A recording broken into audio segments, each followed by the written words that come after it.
क्या आपको पता है दुनिया का सबसे बेवकूफ पक्षी कौन है और लोग इसे बेवकूफ क्यों कहते हैं? आइए जानते हैं इस वीडियो में। दरअसल इसका नाम है शूबिल स्टॉर्क। ये जनाब घंटों एक ही जगह खड़े रहते हैं बिना हिले डुले। लोग सोचते हैं कि ये तो बड़ा बेवकूफ है, लेकिन असल में ये उसका शिकार करने का तरीका होता है।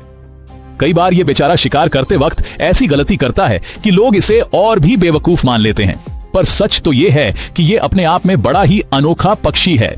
तो दोस्तों, अगर आपको ये मजेदार बात पसंद आई हो तो चैनल को सब्सक्राइब जरूर करिए। धन्यवाद।